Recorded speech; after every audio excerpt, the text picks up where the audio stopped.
Escutem, existem várias denominações, existem. São elas também a igreja de Deus, sim ou não? Não, elas não são. Dentro delas, há filhos de Deus, sim ou não? Sim. No início do versículo lido, diz que a todas as nações tem dado a beber do vinho da fúria da sua prostituição. Essa expressão aí, todas, ainda não se cumpriu. Ou seja, Babilônia ainda não deu a beber do vinho da sua prostituição a todas as nações. Isso aí não se cumpriu ainda. Há muita gente que confunde o mundo lá fora, porque eles se dizem cristãos, mas eles se vestem às vezes como os não cristãos. Eles se divertem às vezes como os não cristãos. Eles comem como o não cristão. E aí o não cristão fica confuso, afinal, ele diz que é cristão, mas qual a diferença entre ele e eu? Esta é mais uma pregação com o pastor Marcos Seixas, por isso fica até o final. Não sai desse vídeo por nada, porque a mensagem é de extrema urgência e importância para a sua vida, tá bom? Que Deus te abençoe. A mensagem fala sobre o alto clamor. Um forte abraço para você aí em Cristo Jesus e fica no vídeo até o final. Apocalipse 14, versículos 6 a 8. Lemos então: e vi outro anjo voar pelo meio do céu, e tinha o evangelho eterno para o proclamar aos que habitam sobre a terra, e a toda nação, tribo, língua e povo, dizendo com grande voz: temei a Deus e dai-lhe glória, porque vinda é a hora do seu juízo. E adorai aquele que fez os céus, a terra e o mar e as fontes das águas. Bom, eu acho que em várias oportunidades eu tenho afirmado desse púlpito, e os senhores hão de se lembrar, de que, pelo meu entendimento da Bíblia, pelo que eu tenho estudado da Bíblia, eu não tenho a menor dúvida de que, biblicamente comprovado está, de que a Igreja Adventista do Sétimo Dia é a igreja verdadeira. Eu não tenho por que temer afirmar isso, não é nenhuma vaidade espiritual, é uma verdade. E quero lembrar aos senhores, Deus não tem mais de uma igreja. Há pessoas que dizem, todas as igrejas, não tem esse negócio de todas as igrejas. A Bíblia chama Jesus de o noivo. E sua igreja é chamada de quê na Bíblia? A noiva. Concordam? Queridos, Jesus não é nenhum polígamo. Jesus não tem duas noivas, muito menos 3, 4 ou 5. Jesus tem uma noiva. Assim como também nós devemos ter uma esposa. Então esse negócio de dizer, tem várias... Escutem, existem várias denominações, existem. São elas também a igreja de Deus, sim ou não? Não, elas não são. Dentro delas, há filhos de Deus, sim ou não? Sim. Elas não são a igreja de Deus, mas dentro delas existem filhos de Deus. Como um dia você estava, eu não posso dizer você e eu, porque eu nunca estive, eu já nasci no contexto adventista, mas um dia você pertenceu a uma dessas igrejas. E você, quem sabe, pensava, aqui está a verdade. Até o dia que você examinou a Bíblia e disse, aqui realmente tinha a verdade, mas não toda a verdade. Não é isso? E você então deu um passo à frente. Sabe, amados, no livro Eventos Finais, página 197, nós lemos o seguinte, olha só isso. Deus tem pedras preciosas em todas as igrejas. E não devemos fazer denúncias impetuosas do professo mundo religioso. Às vezes pessoas há que no seu zelo destituído de entendimento, lançam críticas às demais igrejas Nós não temos nenhuma autoridade dada por Deus, nenhuma autorização a fazer isso. Nós não podemos lançar juízos contra nenhuma denominação. Há filhos de Deus lá dentro. E a pergunta é, e por que ainda estão lá essas joias de Deus? Claro, uma das razões é porque eles ainda não conheceram algumas verdades para esses últimos dias e por isso ainda estão lá. Eles conhecem uma parcela da verdade, não toda a verdade. E entre esses existem muitos, queridos, que são maravilhosos cristãos. Andam na luz que receberam. E Deus vai agir em favor deles. Eu sempre gostei de estudar a Bíblia com um bom católico. Sabe por quê? Porque um bom católico, quando se converte, se torna um bom adventista. Eu gosto de estudar a Bíblia com um bom pentecostal, uma pessoa séria na sua religião. Porque a hora que ela ver na Bíblia, então, uau! Então, daí, ela vai se tornar um bom adventista, uma boa adventista. A pessoa que leva a sua religião a sério. Porque tem muita gente por aí que diz que é católico, queridos, mas que nunca vai à igreja. O indivíduo, às vezes, não tem religião nenhuma e diz, não, eu sou católico. Mas você conhece o credo, você conhece o que da igreja? Conheço nada, mas sou católico. Bom, e assim tem em todas as denominações. Mas existe aquele sincero, aquele fiel. Apocalipse capítulo 18, o povo de Deus é convidado, nesse capítulo, o povo de Deus é convidado a sair de Babilônia. Irmãos, de acordo com essa passagem, muitos do povo de Deus ainda estão em Babilônia. E essa Babilônia, claro, não é uma referência à Babilônia de Nabucodonosor, não. É uma referência ao conglomerado de igrejas que professam a fé cristã, mas ensinam doutrinas que não são bíblicas. São preceitos de homens. E não nos esqueçamos de que o termo Babilônia origina-se do termo Babel. E Babel quer dizer confusão. É impressionante pensar que, apesar das trevas espirituais e do afastamento de Deus prevalecente nas igrejas que constituem Babilônia, a grande massa dos verdadeiros seguidores de Cristo ainda encontram em sua comunhão. No contexto adventista, nós costumamos chamar isso de a igreja invisível. E veja que em Apocalipse 14, versículos 6 a 8, o verso que nós lemos, os versos que lemos inicialmente, o texto diz aí no versículo 8 que essa Babilônia, a todas as nações tem dado a beber do vinho da fúria da sua prostituição. Irmãos, como é que isso é feito? Eu digo aos senhores, especialmente ensinando e obrigando os homens a aceitarem o falso sábado.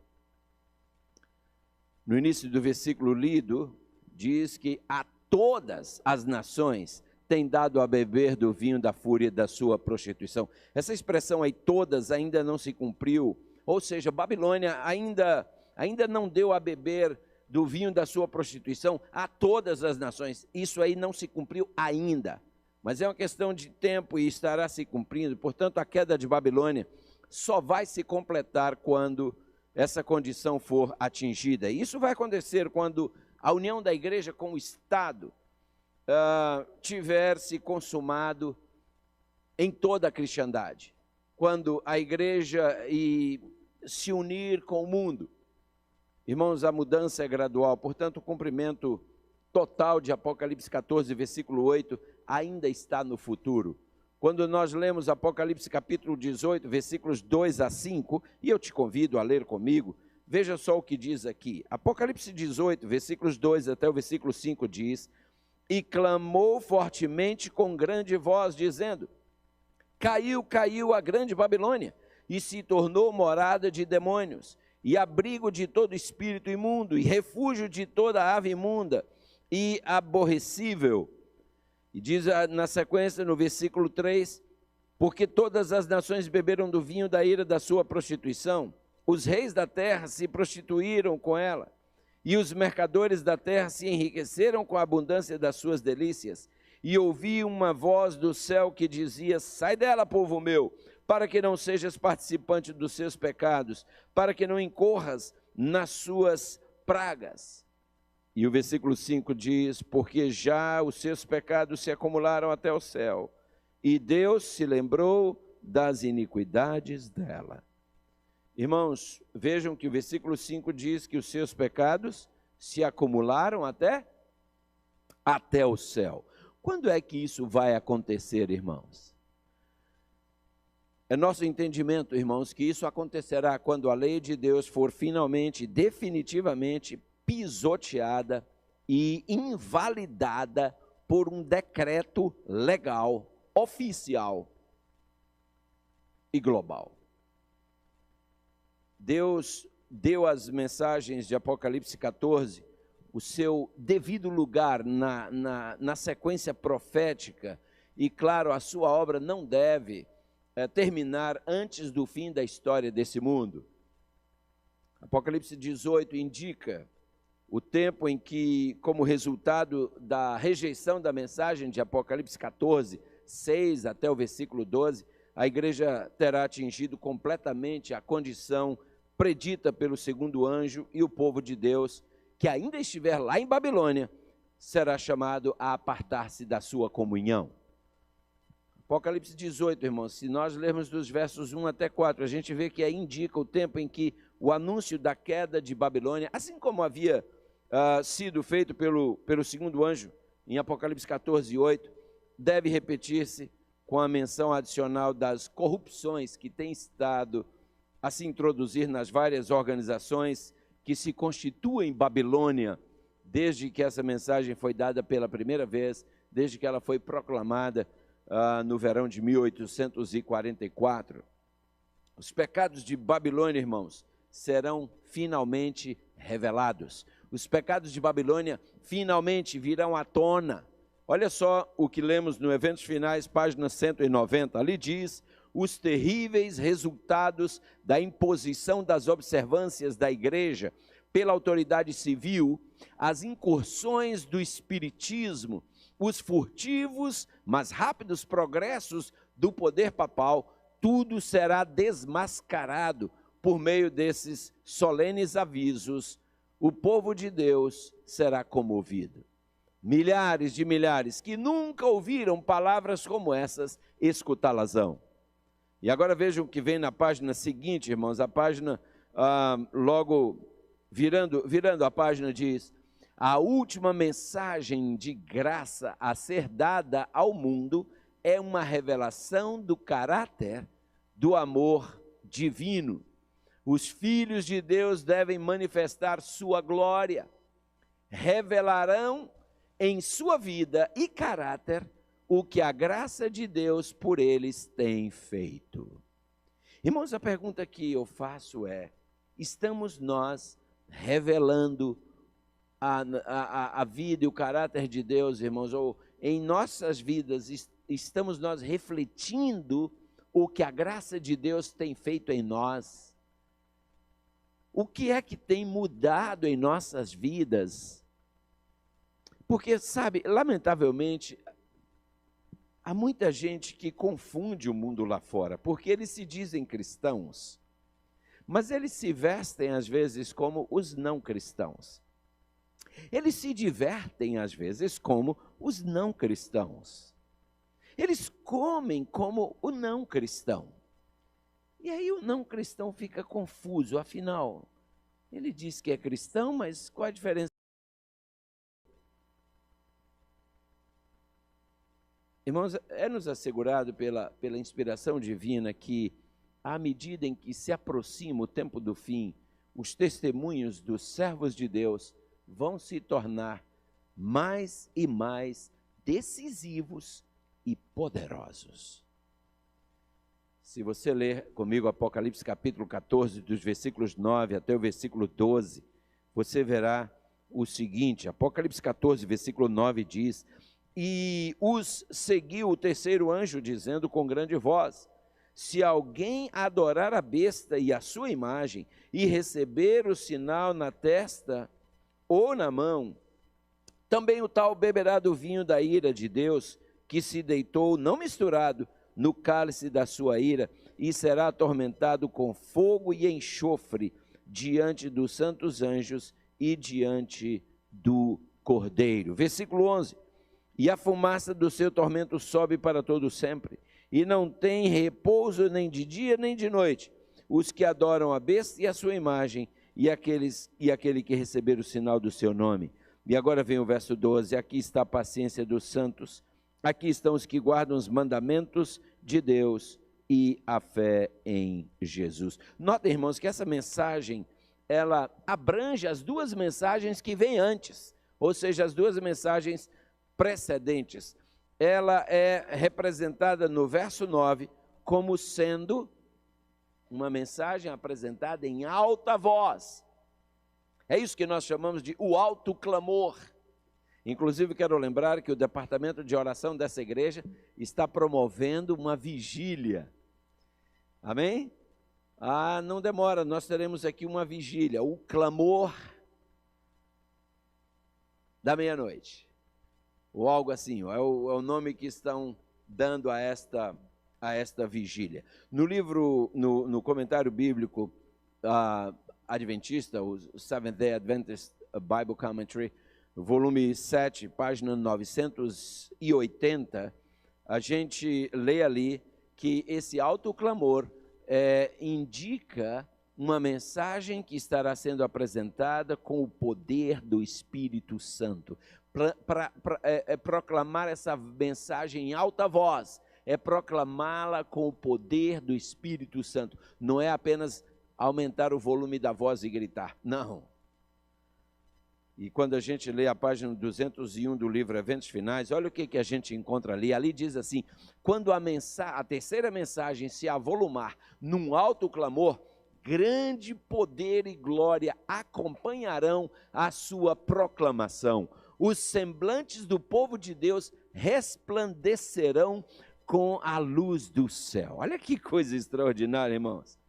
Segundo está predito no capítulo 18 de Apocalipse, a mensagem do terceiro anjo, ela deve ser proclamada com grande poder pelos que transmitem a advertência final contra a besta e a sua imagem.